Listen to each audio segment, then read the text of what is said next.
కడప జిల్లా బద్వేలు గోపవరంలో కవయిత్రి మొల్ల హరిత రెస్టారెంట్ నందు భారత రాష్ట్రపతి అవార్డు గ్రహీత వ్యవస్థాపక అధ్యక్షుడు డాక్టర్ గానుగపేట హనుమంతరావు మాట్లాడుతూ 7వ తారీఖు నుంచి 14వ తారీఖు వరకు మెల్లమాంబ శాసనవాహన కుమ్మరికుల సంజాత మన ఆడబిడ్డ సరళయమైన కవిత్వంతో తన పేరుతో రామాయణాన్ని రచించి తెలుగు జాతికి మహోత్సవమైన కానుకగా అందించిందని, నాటి కవయిత్రి ఆమె జన్మించి 7 శతాబ్దాలైన ప్రతి కార్యక్రమాన్ని గోపవరం నుండి మొదలవుతుందని, మొల్ల నివసించిన గోపవరం మరియు వైఎస్ఆర్ జిల్లా కేంద్రమైన కడప జిల్లాలో మొల్ల విగ్రహాల ఏర్పాటు, మొల్ల జీవన రేఖలు, రచయిత విధానంపై లఘు చిత్ర నిర్మాణం, 1,17,00,000 రూపాయల నిధులతో ఆంధ్రప్రదేశ్ మొల్ల హరిత రెస్టారెంట్, మొల్ల మందిరం నిర్మాణం, మొల్ల రామాయణ తాళపత్ర గ్రంథం, మహిళా సూక్తి, కవయిత్రి మొల్ల పుస్తక రచన, ₹5 తపాలా బిళ్ల కవర్ విడుదల చేయనున్నట్లు ఆయన తెలిపారు.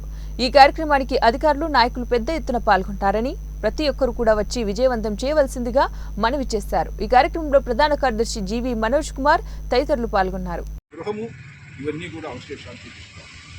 అనంతరము మేము ముల్ల విగ్రహం దగ్గరికి వచ్చి అక్కడ జరిగినటువంటి సభలో ముల్ల విగ్రహానికి మరలా పూలమాల వేసి కొబ్బరికాయ కొట్టి ఇక్కడ సభ నిర్వహిస్తాం.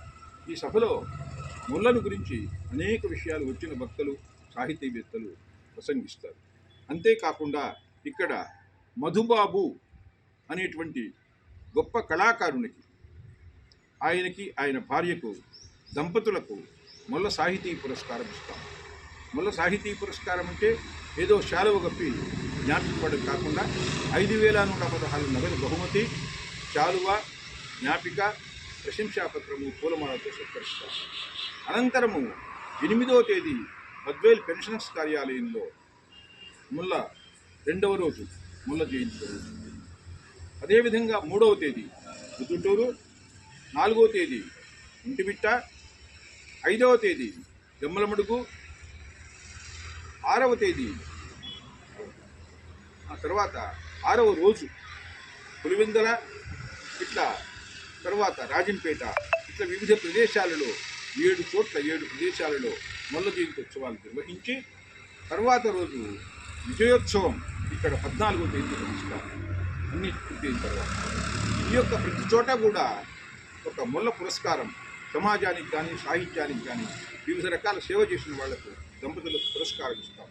ఈ కార్యక్రమంలో అధికారులు, అనధికారులు, సాహితీవేత్తలు, కవులు, పండితులు అనేకులు పాల్గొంటారు.